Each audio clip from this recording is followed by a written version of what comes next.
Welcome to all the Philadelphia Eagles fans out there. We are back with today. It is going to be a solo pod. Eric couldn't make it with us on today, but free agency is right around the corner. We thought it was time to come in and discuss and preview one last final preview of what we can expect from the Eagles in the free agency period. And if I'm going to be honest with you guys, I think this free agency period is far less predictable than the last free agency period, just for a number of reasons, which we'll get to. Number one, what is going on with Dallas Goedert? About 30 minutes before hopping on this pod, Josina Anderson broke down or released some news that the Eagles are looking for a fourth round pick for Dallas Goedert in either 2026 or 2027. So it seems like there's some things going on with Goedert. Maybe he's wanting a huge extension and something that the Eagles are just not willing to give out. I really thought about the Goedert situation a lot, and I'm really not entirely too sure with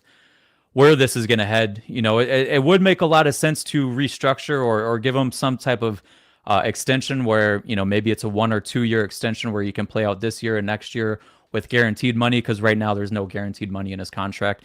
If he were to play out this current contract as is, he's going to have a huge $23 million dead cap next year. So I think the Eagles don't want that. And I don't think Goedert wants to play out his contract as is. I think he'd rather cash in now while he's still young. He'd rather either go to a team that's going to pay him a new contract, a 2 or 3 year type deal, and take advantage of that while he can, or get that extension with the Eagles now, because the guy's not getting any younger, right? And it'll be interesting to see what happens if Goedert does end up leaving, if he does get traded this offseason, because the Eagles don't have a clear backup plan for him in place. You look at, I know this is a deep tight end draft class, but historically tight ends have been a position where it takes a couple years to get going, to get everything, to really get rolling in the NFL. Now, there's been some guys like Brock Bowers last year, Sam Laporta the year before when he was a rookie that had big rookie years. But you look at everything that Dallas Goedert does and the passing game and the run game especially, that is where it's going to be a big loss. I mean, you can live with having Devontae Smith, AJ Brown. I'm sure if Dallas Goedert leaves, Jahan Dotson's going to step up his role as well. But really, where you're going to start to lose a lot of value is if in the blocking aspect. When Dallas Goedert was on and off the field, it was night and day difference, this team, from a running perspective. And knowing that we've re-signed Saquon Barkley and essentially gave him guaranteed money. He had guaranteed money this year, but also in 2026, this is going to be a running football team, right? So you need tight ends that are going to be able to block. You go back to some of the games, like the Commanders game in Week 16, and those tight ends were killing the run game, right? So what is going to be the plan with Dallas Goedert going forward? It'll be interesting. Okay, so we have some news already. Harold Landry just got signed by the Patriots. Okay, so had something marked up to talk about him. But it's going to be interesting with this pod, man. It is so many so many guys are getting signed right now. I don't think I can remember a free agency period where this many guys are re-signing with their teams before free agency has started. From all looks of it, it appears like this is going to be one of the weaker free agency classes, and I think that's okay for the Eagles, because I don't think the Eagles are going to be big players in free agency. You go back last year, and they looked like they were going to, we were predicting they were going to be big players in free agency, and they were. But you look at this team now, and they just have so many long-term contracts locked up. They don't have a ton of cap space. They can still make moves, but they don't have a ton of cap space this year, right? So they never really projected as a team that was going to go out and spend a bunch of big money left and right. And it's not like the Eagles have typically done that for the most part anyways. When we look at some of the biggest contracts that they've given out, looking back to like their long-term contracts they've handed out in free agency, the most they've paid has been to Bryce Huff, $17 million per year on average, right? So it's not like they've ever been a team that goes out and they pay, 20, $25 million per year in free agency. They usually wait for extensions to do that kind of stuff, right? So it's we don't predict a big free agency market for this team, but you also have to think of why this might be much less predictable. Is they've stated that they're going to play the comp pick game, but what does that really mean, right? How many comp picks are they really going to go out there and try and get this year?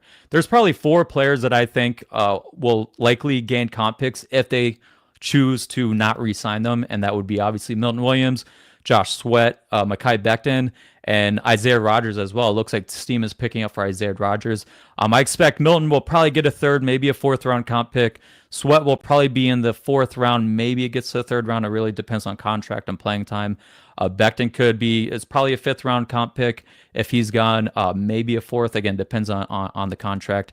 And then Isaiah Rogers, it could be anywhere from a seventh to sixth to a fifth round comp pick that we could get back if he leaves. But there's so many different things that goes into getting a comp pick, right? But do they want to play the comp pick game and get the max 4 comp picks? If not, what if they decide to, let's say, re-sign Becton? Well, the max you're going to get in comp pick wise is probably going to be 3 at that point in time. But you still need to go out there and sign a corner, most likely to compete for a starting job. They'd still need to go out there and find another rotational edge player, most likely, some type of veteran presence, because I don't think the Eagles want to go into the draft having needs that they have to fill. That's generally not how Roseman tries to do. But because of that, if you re-sign Becton and now you're going with the max of, going with 3 comp picks, well, then that kind of limits you on what you're going to do in free agency. If you go out there and sign a player that would be worth, if you lose an Isaiah Rogers who might get you a 5th or 6th round comp pick, and then you sign a guy that would be of equal value, well, now you're playing with 2 comp picks, right? So what does the Eagles plan? Do they want to go for the max 4 comp picks? Do they want to go with 3? Do they just want to protect the top comp picks they're likely to get from Milton Williams and Josh Sweat? That's why it makes this round of free agency so hard to kind of nail down with what they're going to do. So today we're going to go through different options that this team can do, whether they want to keep all, get 4 comp picks, or if they'd rather, keep 2 of them. And then if they do that, what are some different options in free agency in terms of price points, in terms of players that they might look to sign, right? So, but I think one thing's important is we can't let comp picks, hopefully the Eagles don't let comp picks dictate their entire free agency and roster building plan. This team still has a very open Super Bowl window, so I don't want them to go out there and say, we just need to go and live in the comp pick game, and then now all of a sudden you're paying a starting corner a minimum vet salary, right? And you got a sieve on one side of the ball where now Quinyon Mitchell is probably not getting targeted at all, and they're just picking on one corner, right? And I don't want to go into it where you lose, if you lose Sweat, and then you're sitting there with a 3-man rotation of Huff, Nolan Smith, Jalix Hunt, and then a rookie. We never know how rookies are going to pan out. It might be a guy that needs some time to develop in the league, right? Then you're just playing with fire when you're rotating with 3 guys, potentially 4 guys. And what happens with injuries? It's a long season. Someone is probably going to get hurt, right? So we can't let comp picks dictate their free agency and roster building plan to a large degree. It can be part of it, but it can't be everything, right? So, and I really think, especially at corner, is going to be a place where things will be interesting. So let me get to a couple comments right here. So you can sign players that are released early, and players that are released from their contracts don't count in the comp pick formula. So I think these players are going to be a lot. Those are going to be guys that we start to look at a lot. At least we're going to have some talks with some of those guys. If the numbers don't work out, then maybe we go a different route. But I think let's talk with about corners, because I think this is going to be the position that I think is probably giving me the most concern. Right, we've let Slay go. Maybe he comes back, maybe he doesn't. Appear as with what's going on with him and CJ. Maybe it's not so good for the team and the building to bring Slay back. I don't know. I think they're grown men. I think they can get over their differences if there is anything like that. But if Slay's gone, I feel like they have to have a plan. Is it Isaiah Rogers? But Rogers is now picking up steam. Maybe they thought they were going to get Rogers for a cheap contract, and it turns out there's a lot of teams that are interested in Rogers, and for good reason. You look at his metrics; he led the league in yards per target allowed this season. You go back and he's played over 800 coverage snaps in his career, and I think I put this on in a post on the YouTube channel that he was, I believe, 6th in yards per target allowed over his career, since 2000, right? So he has put on tape some good plays, right? There's a lot of things to like about Isaiah Rogers. So if he doesn't come back, what is going to be the plan after that, right?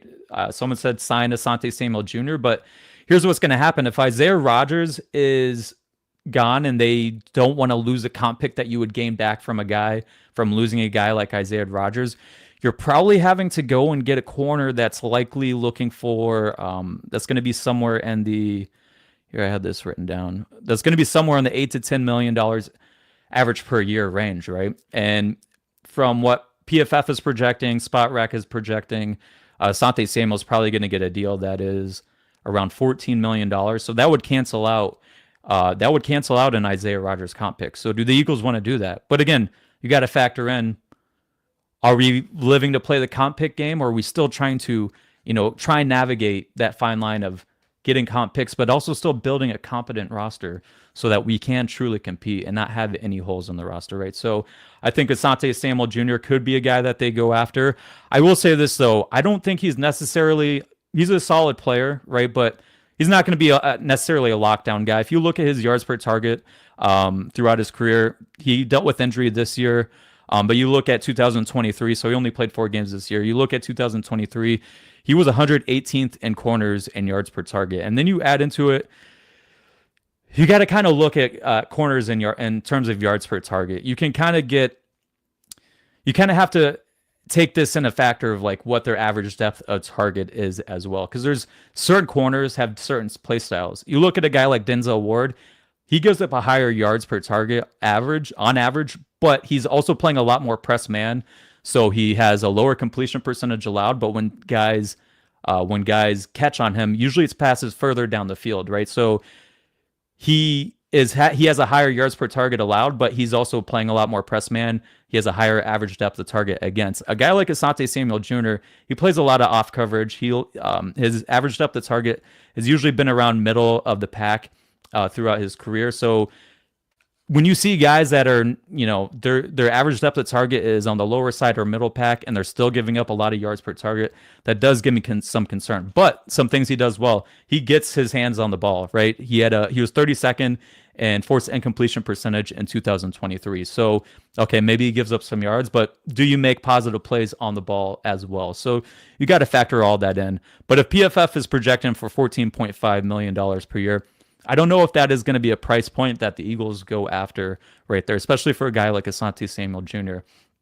Go back and look at when the Eagles traded for Darius Slay in 2020. Who were the corners that they put next to him? They went and they drafted, or they signed Nickel Roby-Coleman to a vet minimum contract, and then they moved Avonte Maddox from the slot and put him outside. And that was the opposite corner that they had from Darius Slay. After that, they go and sign Steven Nelson in 2021 to like a $3.2 million contract, something like that, to put opposite of Darius Slay. Then they go the year after that, they get James Bradbury, $7 million contract to put opposite of Darius Slay. So do they decide to go the cheaper route, or do they decide to go, hey, we got our lockdown corner in Quinyon Mitchell. He's on a rookie contract, so we are willing to pay more money for a corner. It'll be interesting to see what they do at that position. If we're looking at a lower price guy that the Eagles could get that wouldn't necessarily cancel out the comp pick that you might get for Isaiah Rodgers.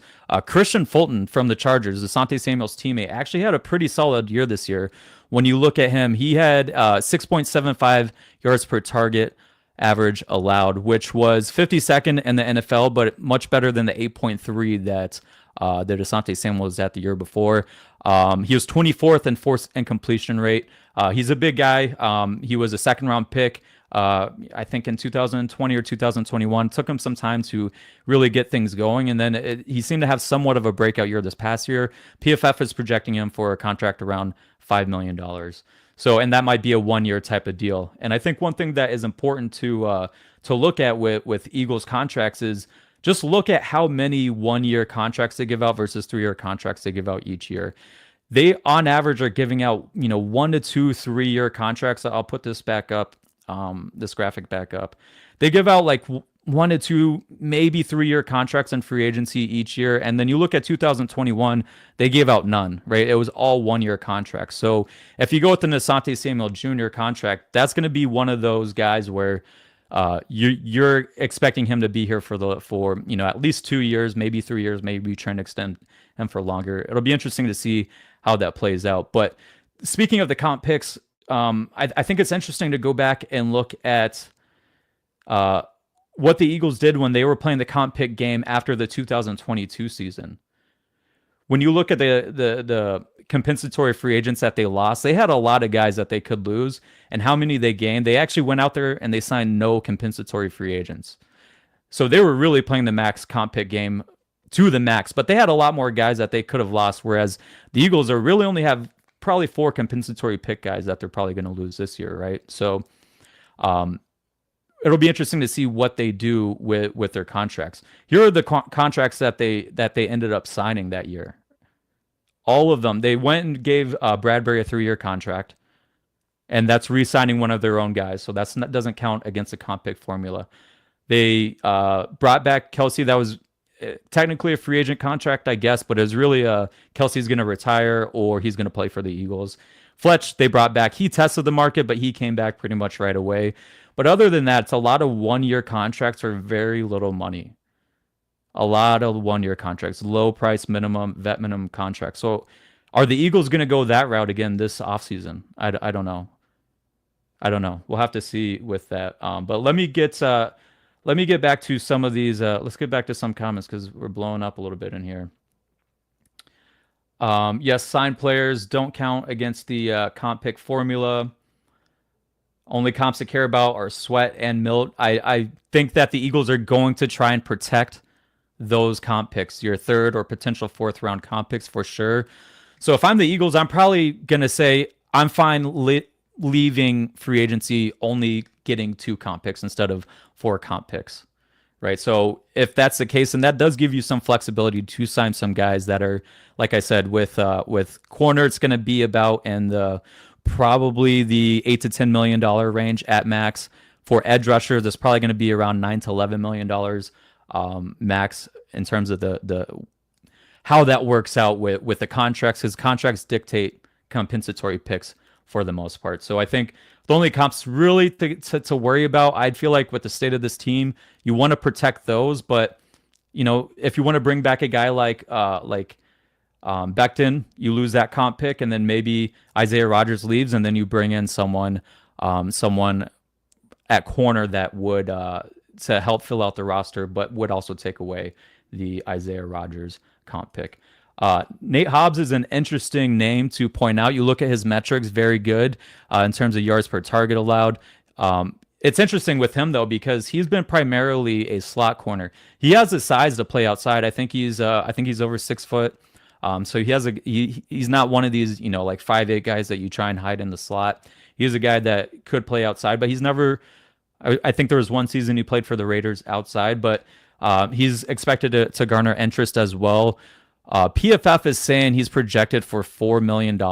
I think he's going to get more than that. So we'll see where that goes. But I feel like he could fall in that range of where you'd be fine paying that much money and losing that Isaiah Rodgers comp pick.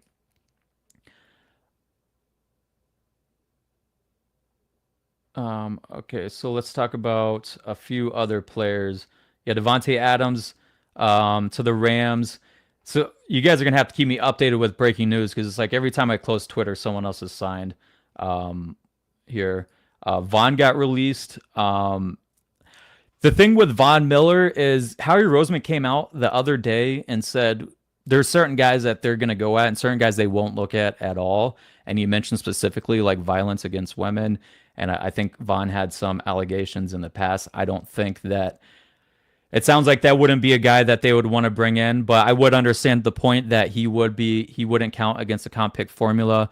So, and he'd be a vet guy to help mentor. He still would provide you in terms of when you start to look at some of the edge rushers available and who the Eagles might end up going after. He'd be one of the guys that can give you a little bit of juice and a reduced Brandon Graham type of role. But let's see some more. Let Becton walk away. It'll be interesting to see if the Eagles do let Becton walk away. I was thinking this about Becton, about the whole Tyler Steen and Mekhi Becton thing. The Eagles after the draft seemed like it was gonna be they were comfortable letting Tyler Steen be the starting guard, right? Because go back to what Jeff Stoutland said about how Mekhi Becton ended up playing guard. It was Nick Sirianni midway through OTAs where he's like, hey, why don't we try Becton out at guard one day?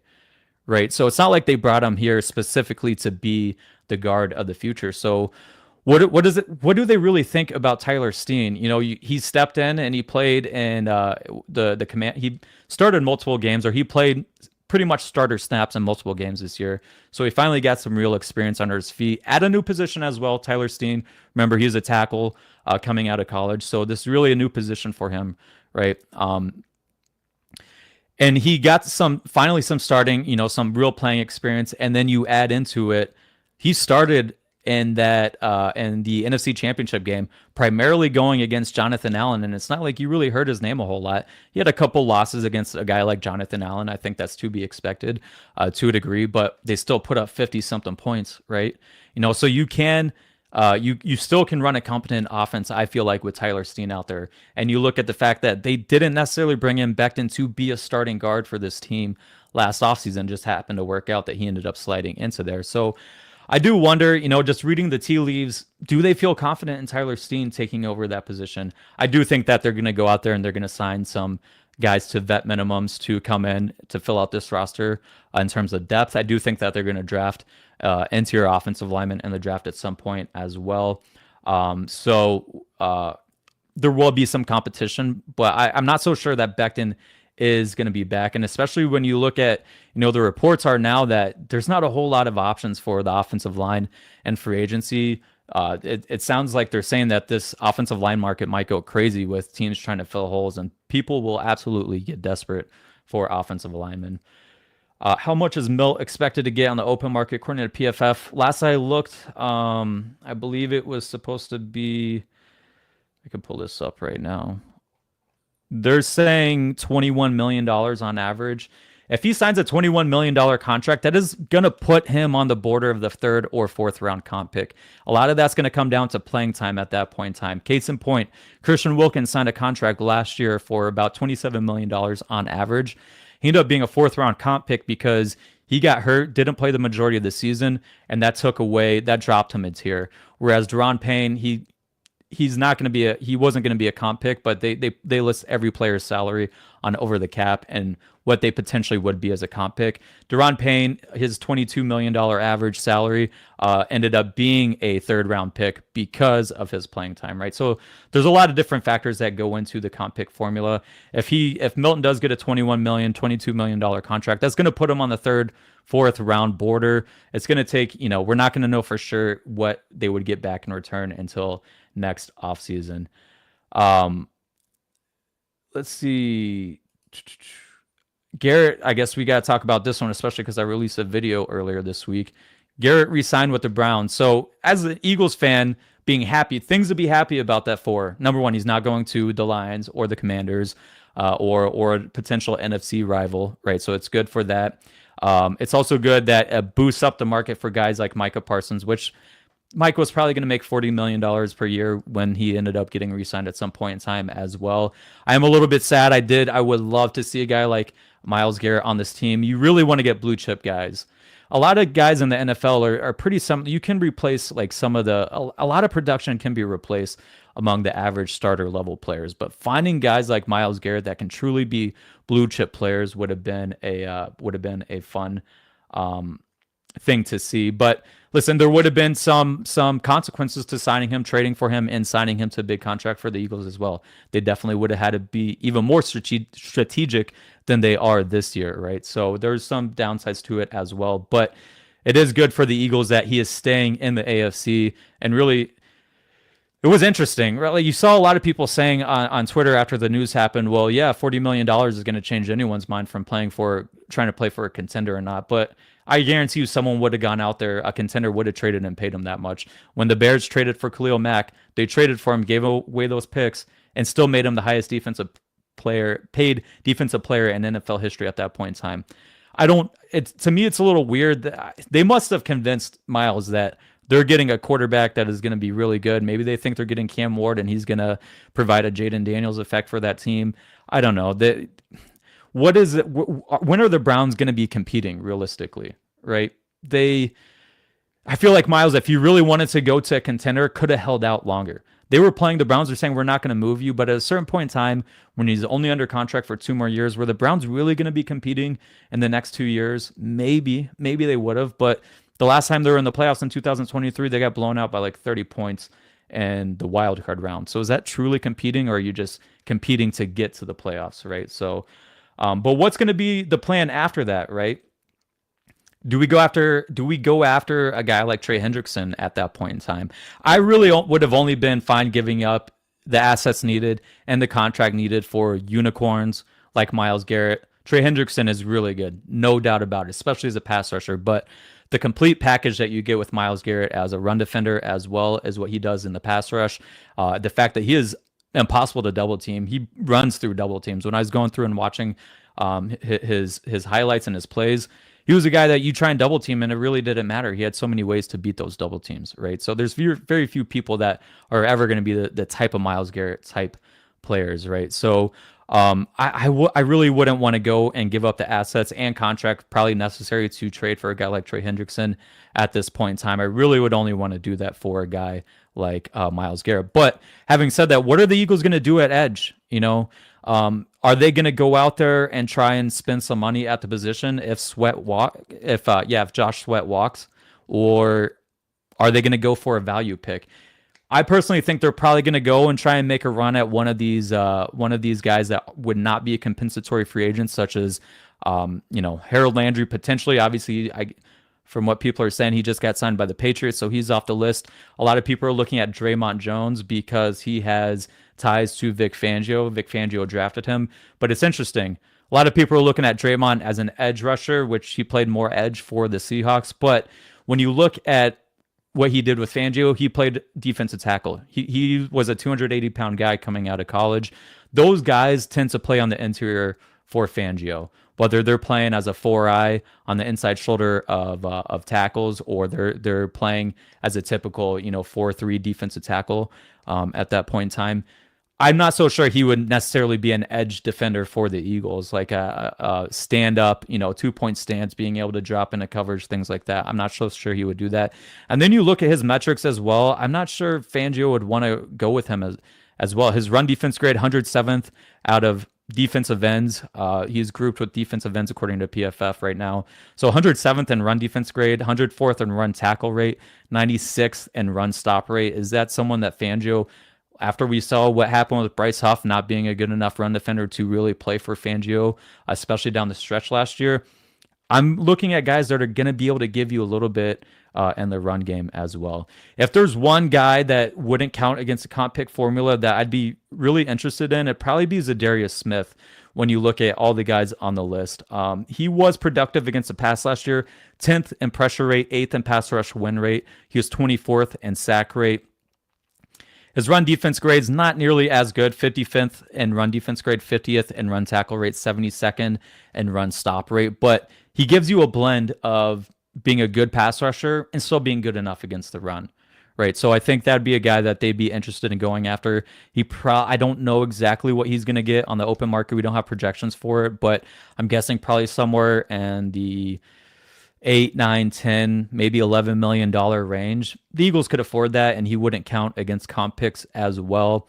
Harold Landry, I know a lot of people didn't want him because of his pass rush win rate. He racks up sacks, but he had one of the worst pass rush win rates as a pass rusher the past couple of seasons. Really, a lot of when he's been playing. You look at his, and I took that off. Where's he at? If you look at his pressure rates, pass rush win rates, obviously this is irrelevant now, but a lot of people didn't want him for that reason. But he had the 5th best run defense grade last year, 26th best run stop rate of all edge rushers with a minimum of 100 run snaps played, right? So just because a guy doesn't give you everything you're hoping for as a pass rusher doesn't mean that they have no value, right? Especially in a Fangio defense. And what's likely to happen is we're probably not going to go out there and get a guy that is going to check every single box. Those guys get paid, right? Those guys are getting $20 million. Those guys are getting $25 million. I don't think the Eagles are in the market for that kind of guy. So when you're looking at these edge rushers, what is the goal of finding these guys? Like I said, the well-rounded guys are probably not going to be in the price range they're looking for.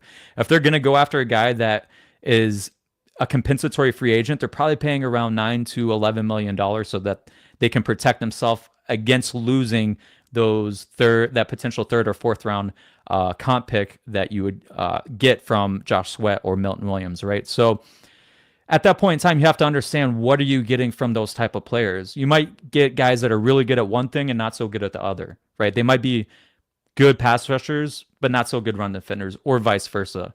And probably going to end up being guys that are rotational players anyways, right? So would we rather have a guy that is a good run defender? And then keep in mind, if Bryce Huff is still on the team, you look at all the pass rushers that are available, really, that the Eagles are probably going to go at.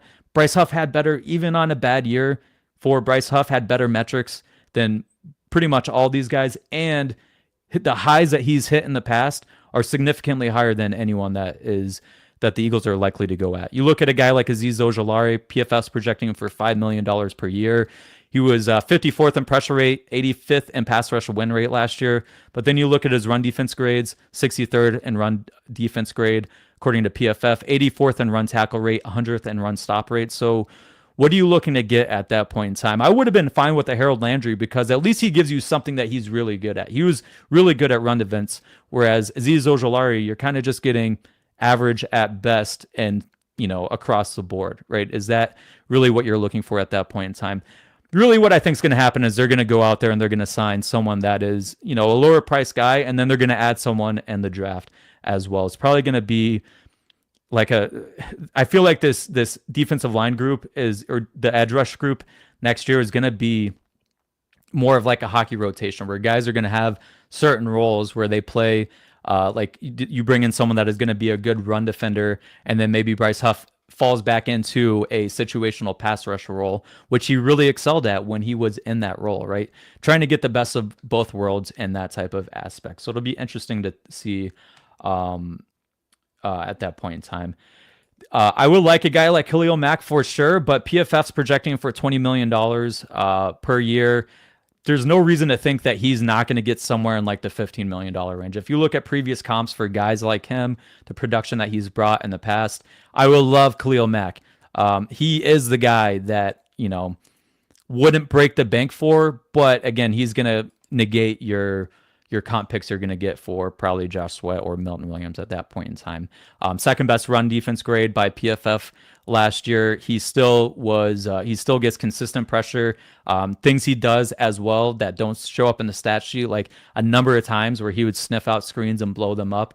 That doesn't show up in the stat sheet, right? He had 6 batted passes, led all edge rushers in batted passes last year. So he's a guy that's going to be someone that, even I know he's 35 or 34 or 35, but there's certain guys that are unicorns in terms of their athletic ability, their skill that they can play with that can still be good players, especially power rushers. I feel like power rushers age better than speed rushers. You start to lose your speed a little bit quicker. Power rushers can maintain their strength a little bit longer into their careers. In case in point, go and look at how many guys are in their 30s competing in the Olympics for the 100-meter dash versus how many guys in their 30s are still competing for strongman competitions. Guys generally maintain their strength a little bit longer than they maintain that top level speed. But even then, go back and you look at next gen stats. Khalil Mack had his lowest get off time of his career, well, going back to 2018, since that's the farthest back next gen stats will show us, right? So he doesn't appear to be losing too much juice. I think he would be if the Eagles can get him to take a discount and he wants to come play for a winner. Yeah, but I'm sure there's going to be plenty of other teams that are in contention that are willing to pay Khalil Mack the contract that he can probably get. Even if he's not getting that $20 million that PFF is projecting, I think he can get somewhere in the 15, 16, $17 million range. So I'm not so sure that they're going to go out there and get Khalil Mack. But let me get back to some comments here. Yeah, so a lot of love for Azeez. I think Azeez will be if he comes again, will be a rotational player, but it's like we just have to understand expectations. What are we truly expecting to get out of guys when you're paying them $5 million a year? Most likely we're not gonna get a guy that turns into, Zach Bond signed for $3.5 million last year, turned into an All-Pro. The odds that happens, again, probably pretty low. He's probably going to be a solid piece in a rotation, in a deep rotation, add into the fact that it is a good defense. So a rising tide lifts all boats, right? He will probably have one of his better years if he stays healthy. But are we getting, is this going to really turn the group around. I'm not so sure, but I could see Aziz definitely being a guy that we go with.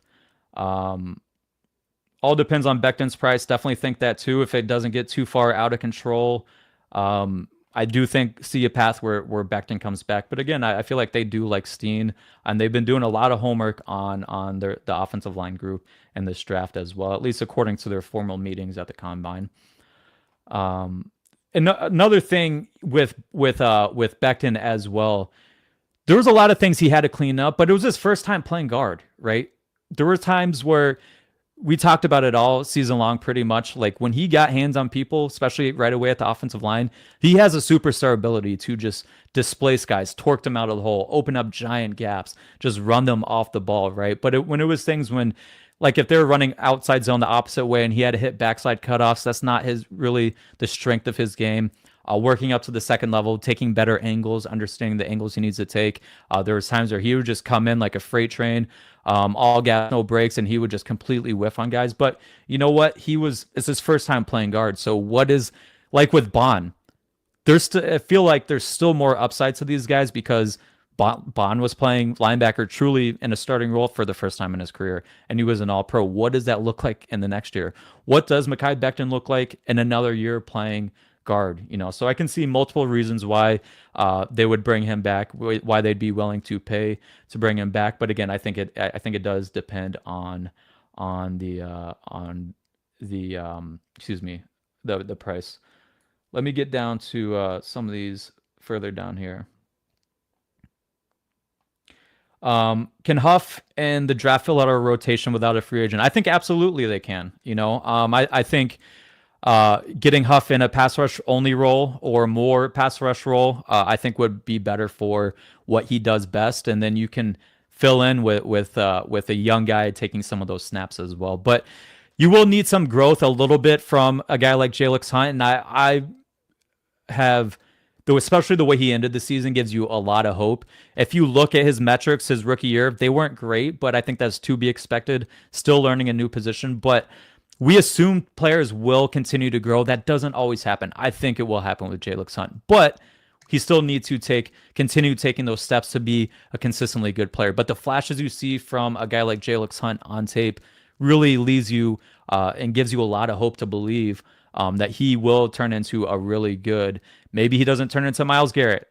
That's okay. But can you turn into a Josh Sweat, where in 4 years from now you're getting a $20 million contract in free agency? Hopefully the Eagles extend him by then. But I mean, that would be a huge return on value for a third round pick to become a guy that, if he became very much like Josh Sweat, that's a big win for this team. And I think maybe he hits a higher ceiling. Look back to Josh Sweat when to talk about a little bit about, like, we assume players will continue growing. Look at Josh Sweat. He had his best season was 2022 in terms of his sack numbers. Only season with 11 sacks. I think we assumed he was that next year, then he's going to get to 13. The next year he'll get to 15, something like that. And then you kind of, at a certain point in time, guys tend to plateau out. The thing with Jalix Hunt is he is so new to the position. The plateauing probably isn't very close. He still has a lot of time and a lot of room to grow, but these guys still have to grow and they still have to continue putting in that work to reach their potential. I think his potential is high and I think it'll be good, but he still needs to get there. Talking about some other positions, Calais Campbell would be a guy that I definitely like for them to go after, just to add another body to the interior defensive line group. Right now, with a strong three-man rotation with Jalen Carter, Moro Ojama, and Jordan Davis, that's a great rotation. You still want to have bodies and depth because guys are going to get injured. Thomas Booker is going to be a guy that I think will get some playing time as well. But Calais Campbell can come in and be like your Brandon Graham type guy, where maybe he's playing 20% of the snaps, but they're going to be good snaps that he gives you, and a lot of insight that he can give to the younger players as well. And then you look at his metrics last year: 34th in sack rate among interior defensive linemen, 35th in pressure rate, 30th in pass rush win rate. You look at his run defense grades: first, run defense grade, run tackle rate, run stop rate, first among interior defensive linemen. So, and PFF's projecting him for $3 million. That's probably going to be at the range where you don't lose a comp pick for a guy making about $3 million. Last year is around the 2 to 2.5 million dollars, depending on the position, where they didn't count as a compensatory free agent. So Calais Campbell might be one of those guys that you can go and sign that aren't one of those players that have been released early from their contracts, where you wouldn't lose a comp pick for a guy like that. But since we're speaking about interior defensive linemen that they could add to the group, a guy like Malik Collins that just got released from the 49ers. Malik Collins, not a very good run defender, 108th in run defense grade, 133rd in run tackle rate, 117th in run stop rate, 19th in pressure rate, 18th in pass rush win rate last year. And that's kind of been who he's been through his whole career. A really good rotational pass rusher, and maybe the Eagles look to add someone like that as a depth piece. What's the price? I don't know, but he won't count against the compensatory free agents at this point in time. But who knows? Maybe at this point in time, he's already signed a new contract with someone else, because it seems like everyone's getting signed left and right as we speak. But let's see some more. I would be interested. Seems like Huff is just mentally checked out. Maybe he is, maybe he isn't. It's funny when earlier this offseason or before the season, it might have been a preseason game, I don't remember. Eric and I were talking behind the scenes of a one of the podcasts we did, and Eric was like, "This guy just seems so down. Like, he's like, you listen to him talk, and he just doesn't seem very happy about anything." And I was like, if you actually go and listen to him, he did an interview with the Jets social media team, and it was like, that's kind of just how he talks. So he just always talks like he seems like he's down and depressed about something. Kind of a monotone guy. I can relate to that. But maybe he is checked out. Maybe he got pissed off by not playing in the Super Bowl last year. Who knows? I'm not in the locker room. He potentially is. Maybe he uses that as motivation to, light a spark under him to get back to work and kind of, get back to the player that he was. I think he gets a little bit more hate than he probably should. Things happen like that when guys that you expect to do well don't do well. We kind of dogpile on these guys, but you go back and you look, he was 30th in pass rush win rate last year. That was higher than Nolan. That was higher than Jalix Hunt. He just wasn't the same type of run defender that those guys are. Expectations for Hunt. I guess I talked about Hunt a little bit. Ajama, here's my thing with going out and getting bringing in a guy like potentially a Jonathan Allen, who wouldn't count against compensatory picks, right? If you go out and get a Jonathan Allen, he's probably going to command a lot of snaps, but I feel like there's, star ability that is brewing within Morrow, right? You look at his pass rush win rates, you look at how good he is as a run defender. He's a shorter guy, he's a lighter guy, but he has really long arms for his size. I think 34-inch arms. So you got a short guy with long arms. You got natural leverage with long arms. There's a lot of power in that too. It's like he's hitting people with sledgehammers when he throws his club move. He jolts guys and knocks them into the backfield when he fires off the ball, and run defense as well. He showed a lot as a run defender. He showed a lot as a pass rusher. I don't have it right here. I can pull it up.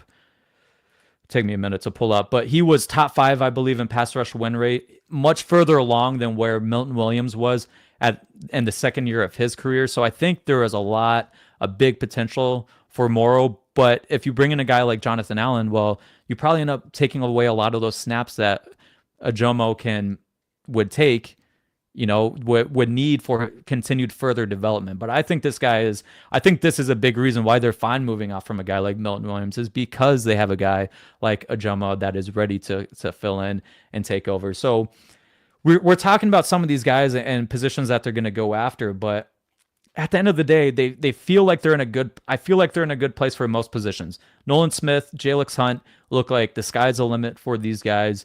Hopefully Huff can get back to where he was, but this is a deep interior defensive line class. This is a deep edge rusher class. They should be able to add guys in the draft. I am a little bit wary of bringing in some of these higher priced guys that would take away snaps from some of these guys, some of these developmental snaps. But I also understand to the point that this team is absolutely in a Super Bowl window, especially when you got Saquon Barkley for the next 2 years, guaranteed money. Like, you want to take advantage of that, which goes back to what we opened with, Dallas Goedert potentially not being here. It's like you really want a guy like Dallas Goedert with this type of Super Bowl window, as opposed to a rookie trying to fill in for him. Yeah, we talked about this at the beginning of the show. Eagles looking for a fourth round pick for Goddard. They're going to need some plan behind him. As a deep rookie class, but none of them are going to come in and replace what he's able to do as a run blocker, especially if this is a team that wants to be a run dominant team, right? It was night and day difference when Calcaterra was out there as a run blocker versus Goddard. So Nolan Smith's impact next year, sack wise, predicting 13 to 15, thinking that's way too high. And this kind of goes back to what we talked about with Josh Sweat. We saw like we assume there's going to be this incremental growth every single year, increase in the production. 15 sacks is a lot of sacks. That is a lot of sacks. Not a lot of guys get there. I think what Myles Garrett is getting to like 15, 16 sacks around on average per season, right? So it's not easy to run out there and just get 15 sacks. Um, Even if he doesn't, I hope he gets, about double digit. I'm not expecting him to come out and be a guy that is leading the league in sacks, but I still think there's room for growth with him as well. He has some moves that he's definitely developed and become much better.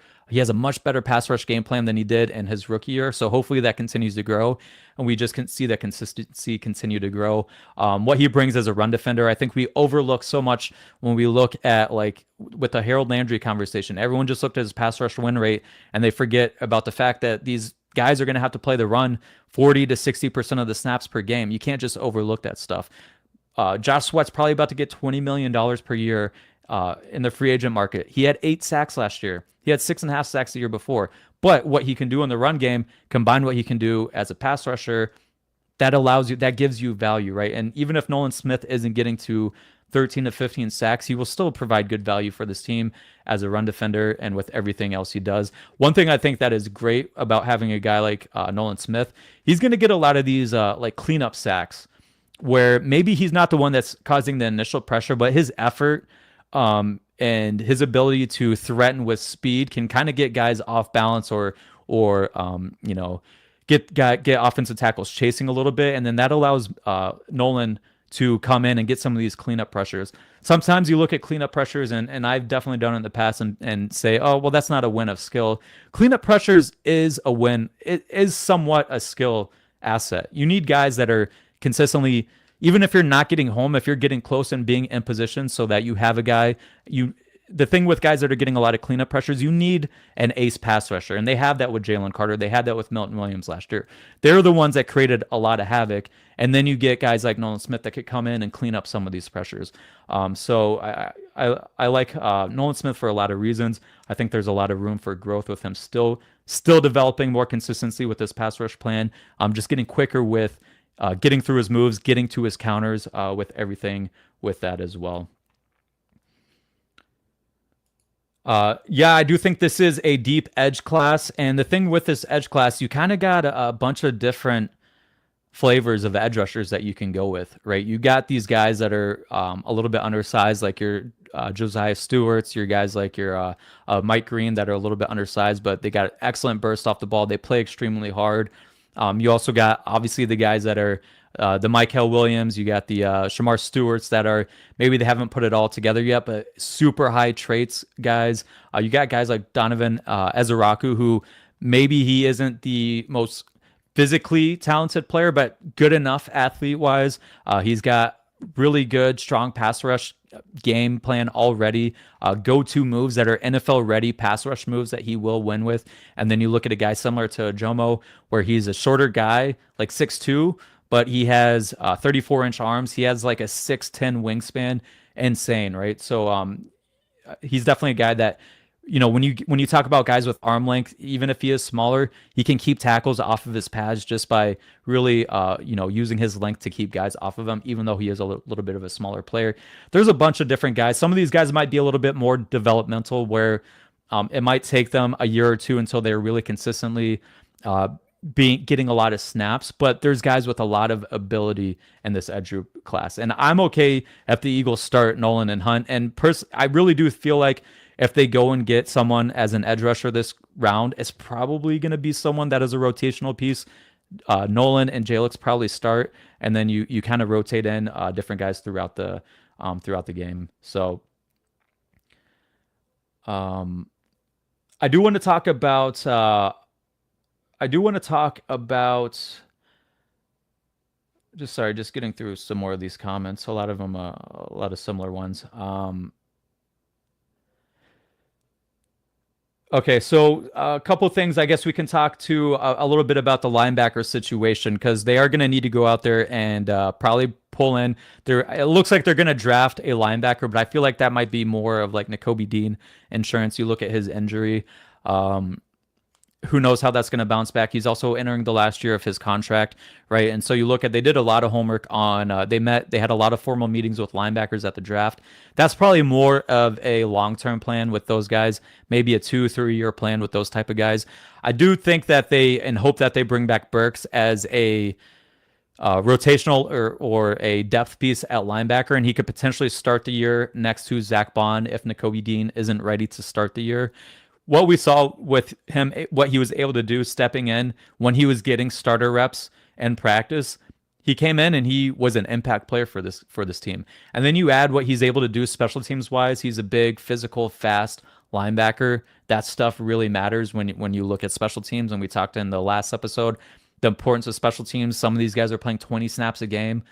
Very important snaps when you're out there playing special teams as well. So hopefully we get looking at linebackers. They're going to come and bring in a guy on a vet minimum in free agency. Hopefully it's bringing a guy like Oren Burks back. You get the added benefit of Oren Burks knows Fangio's system, so you should expect increased productivity from a guy like that when he's another year familiar with that type of system. Why do we think Fangio doesn't like to play Sidney Brown? I think part of it, he might just, we don't really know. Like, you don't really know with these guys if you're not there in the practice facility when you don't get to see these guys taking the reps, because you don't get to see a lot of reps from Sidney Brown. Tackling is probably a little bit of an issue. He does come in with his hair on fire and he will miss tackles, and that is something you can't have as the last in the defense. It might be something where the communication issues aren't very good. He's not great with when they're throwing a bunch of motion out there, is he's making sure that he's communicating with the linebackers, with the corners, with the other safeties to get everyone on the same page. One of the things that has allowed Reed Blankenship to be a starter in the NFL from day one is he knows his job. He knows everyone else's job, so he can get guys on the same page. You go back and you look at the end of the 2023 season, and it was Reed Blankenship that was trying to direct traffic back there, trying to get everyone on the same page. And you see him like covering up for one of my favorite plays to talk about was the Cardinals were motioning across the formation, and it was supposed to be what probably was supposed to happen is the safeties were supposed to rotate, and Kevin Byard was supposed to come down and play man coverage on the player that was motioning across. But then Avonte Maddox ends up following with the motion, and Reed Blankenship realized that Avonte came out of coverage and left a man unguarded. And so Reed was supposed to be going back to the middle post, but he recognized that there was no one there because Avonte chased the motion and didn't let Byard take it. There was 3 receivers on that side, motion from 3-by-1 to 2-by-2. Maddox motions with him, and Maddox leaves a guy uncovered. Reed abandons the middle of the post to come down and play man coverage on the guy. Ends up being a first down for like 7-yard gain, but if Blankenship had no clue what was going on, that turns into a 20, 30-yard, 40-yard play right there. But it's little things like that. Being able to get guys on the same page, the intangibles of playing safety, being able to communicate is so important, because if you're not playing on the same page as a defense, it doesn't matter how good you are as players, right? So I'm not saying this is Sidney Brown's, what's going on with Sidney Brown, but it might be something like that. It might be something that we don't personally get to see on the back end because we're not there in practice. We're not there to understand, is he missing checks? Is he making sure everyone's on the same page? Are people having to tell him where he needs to be? I don't know. Maybe that's something that's going on. Also add into the fact that he missed pretty much all of training camp. So when you aren't getting those reps, and then once you get to the season, the starters are taking the vast majority of the reps in practice, right? So you don't get to really show out during the season and practice, right? So it might be something like that where he just missed all the training camp. Fangio didn't draft him. He didn't get a year to work with Sidney Brown before. Maybe it could be something like that that's going down. But let's talk about a couple other positions. We talked about interior defensive line a little bit. Some guys they might go after there. Offensive line, I do think that they're going to bring in. I mean, they're going to bring in some guys, probably vet minimums. Another thing to remember: guys that are signed after the Monday after the draft don't count towards a compensatory free agents formula. So you could sign a guy for above the vet minimum, above that threshold to lose compensatory picks because of if you sign them after the draft, right? So you could go after some guys at that point in time that just missed that first wave of free agency, right? But looking at offensive linemen, they're definitely going to bring in some reserve offensive linemen. I'd be interested to see if they bring in like a project player like we just brought in. Maybe they bring in a Jedrick Wills. The thing with Fangio is you give him a guy with good physical tools. He's such a good teacher. Maybe he can get more out of Wills than what he got in Cleveland, right? So a reclamation project like that, I wouldn't be surprised about. I wouldn't be surprised if a guy like Jack Driscoll is back just as a depth piece. You look at potentially a swing tackle. Cornelius Lucas he was the Commanders. He started the first half of the year at offensive tackle for the Commanders.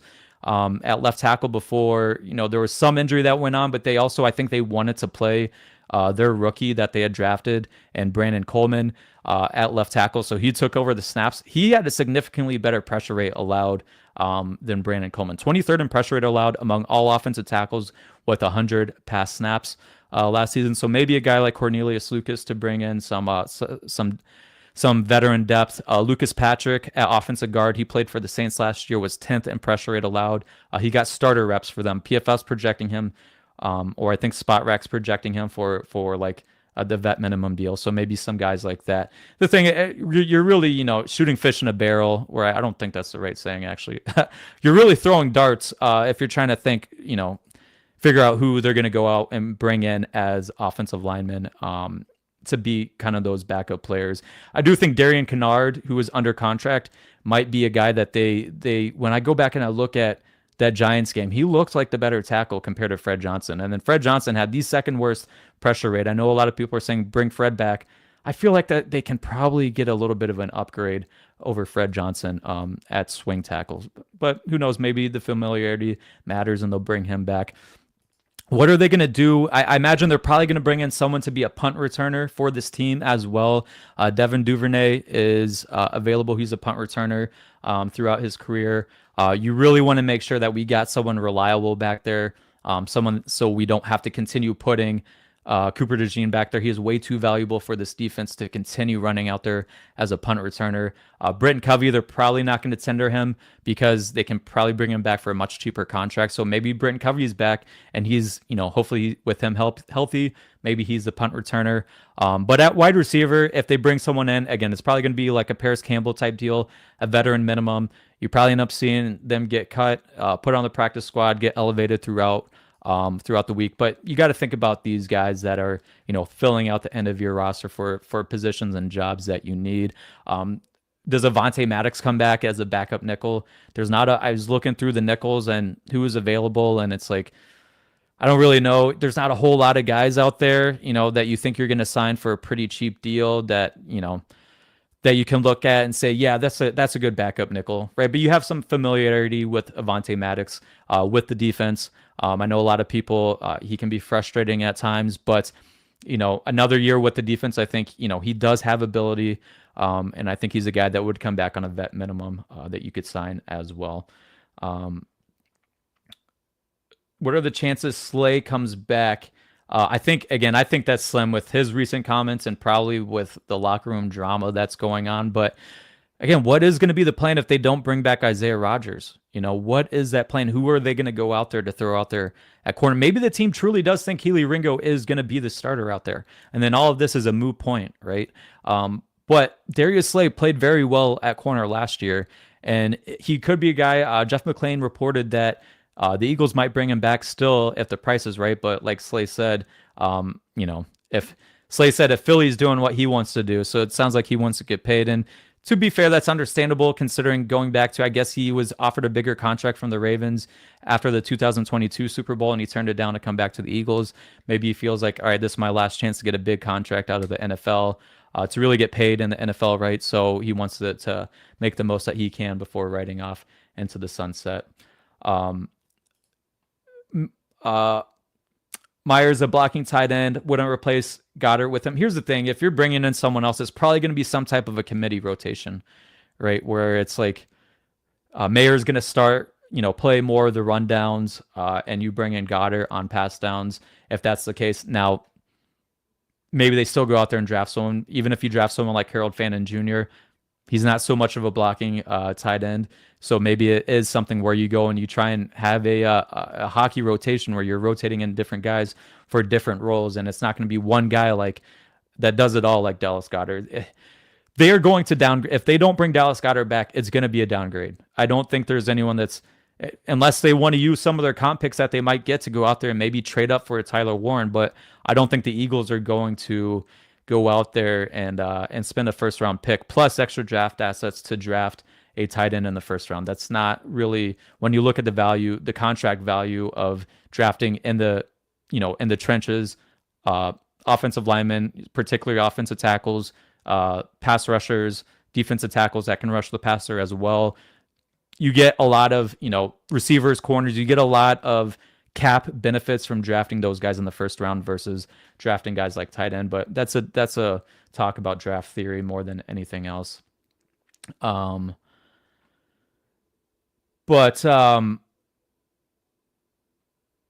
DK, is this real? DK to the Steelers? Oh man.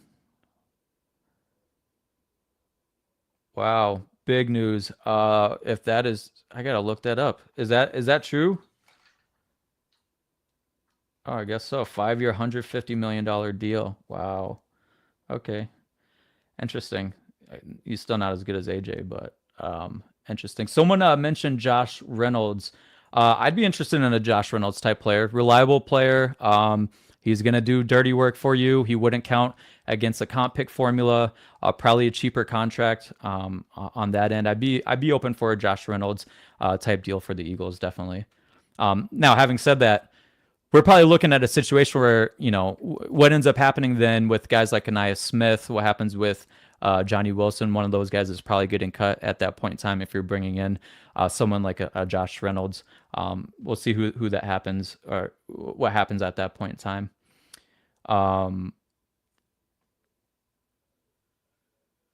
What locker room drama with Slay? Slay was, I don't know, man. CJ got a little upset with, I guess Slay was saying, essentially alluding to on a podcast that, well, number one, you didn't put Jalen Hurts in his top 5 quarterbacks, whatever. He was saying that he was asked a question, who's going to be the vets in the locker room when you leave in that secondary? He mentioned Reed and not CJ, so I think CJ took a little bit of umbrage. He said something, what if they bring in a vet? So I think CJ was a little pissed at that. But again, these are grown men. I think they can settle their differences. I get in big arguments with my best friend from time to time. What happens, when you're close with people. But again, I'm not in that locker room. I don't know their relationship. But man, all right. So yeah, that one was expected when you look at Josh Allen was on the last year of his deal with guaranteed money. I believe it was. That was to be expected with Josh Allen. But big money. I got to break out my calculator. What the hell is that per year? 55. Oh, interesting. He didn't necessarily reset the market, but also you got to look at the money. You got to look at the guarantees. You got to look at what are the details of this kind of stuff, right? So you look at when initially the Saquon deal was reported, you could look at it before we knew the breakdowns of the contract. It could have been something where it was they tacked on 26 and 27 as guaranteed money, but it really turned out that they just added an extra year, 2026, as his guaranteed money. So I'd be interested to see the details for a Josh Allen extension. I'm glad someone brought this up because I did mean to talk about this in regards to the corner conversation. When you get all these comp picks, if the Eagles go and play the max comp pick game, I guarantee you that they're going to, and they lose Rodgers, they lose Becton and Sweat and Milton, they're going to use those picks for a trade in some capacity. And if you look at the free agent market for corners versus who potentially maybe they might be able to get in a type of trade, maybe it's a Tariq Woolen that you could go out there and get. Let's look at some trades that have happened for corners in the past. Last year, L'Jarius Sneed The Titans got L'Jarius Sneed and a 2024 seventh round pick from the Chiefs. The Chiefs got a 2025 third round pick and a seventh round pick, right? So essentially, they swapped sevenths and gave a third for L'Jarius Sneed. Carlton Davis signed with the Lions or traded to the Lions last year. The Lions also got two sixth-round picks, 2024 sixth round, 2025 sixth-round pick. The Bucks got a third-round pick in return, right? Dolphins, when they traded for Jalen Ramsey, they traded away Hunter Long, a backup tight end, and a 2023 third-round pick. Stephon Gilmore traded to the Cowboys a couple seasons ago. The Colts got in return a 2023 fifth-round pick. The Eagles, when they traded for Darius Slay, they gave the Lions a 2020 third-round pick and a 2020 fifth-round pick. So I wouldn't be surprised if the Eagles use some of those picks next year. They won't have those comp picks yet. You won't find out until next offseason, but they can use some of the picks that they currently have as a trade to fill out the rest of their roster. So you look at maybe a Tariq Woolen is available if Seattle's trying to blow it up. I don't know if they're going to move on from a guy like that, but a guy that might, if someone's going to have to tell me if he's signed an extension already. But what about a JC Horn? Look at what the Panthers did. They accepted his fifth-year option, but then didn't give him an extension, right? So to me, that signals to me a little bit that they're, especially due to his injury history, maybe they're a little hesitant to give him a longer-term contract. Are they not going to give him a long-term contract? Can the Eagles come in and pick up a guy like JC Horn? JC Horn's a really good corner. He has had some injuries that has derailed some of his seasons in the past. None of them, to my knowledge, are things that are like long-term debilitating type of injuries. And it's a lot there. You can gain some value off of guys that have an injury history, right? Especially if these aren't like structural long-term injuries. It's football. Sometimes guys get hurt. Everyone's injury prone until they're not. Saquon Barkley was injury prone until he wasn't this year. So maybe a guy like JC Horn's available. I don't think he's going to be available because apparently Cleveland thinks they're going all in, but Denzel Ward, they could open up some cap space by moving off of Denzel Ward. Is he a guy that might be available with some trades? I would imagine a guy like Greg Newsome for Cleveland would be available for a trade. Now he's not. He's more of a CB2 than anything else. So maybe he's available. Jair Alexander, I guess he's probably not the guy I want to go after. He has a long list of injuries over the past several years. There's also he might not be a locker room fit. You look at what happened with.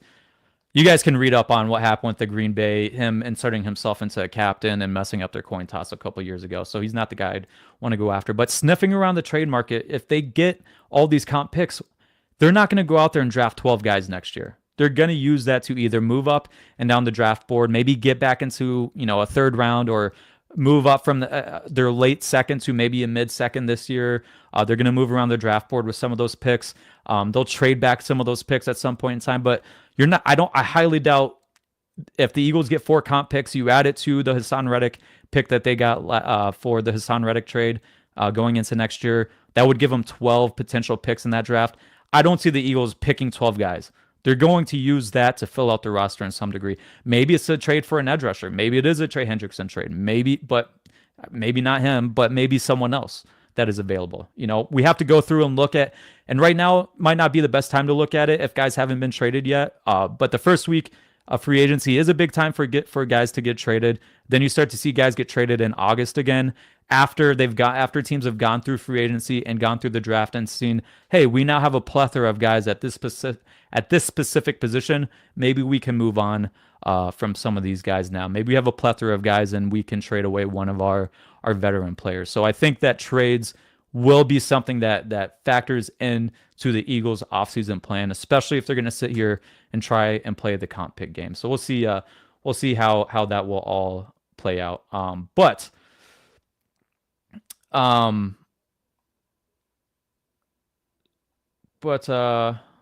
Yeah, that is somewhat of an issue. Yeah, that's a little sad.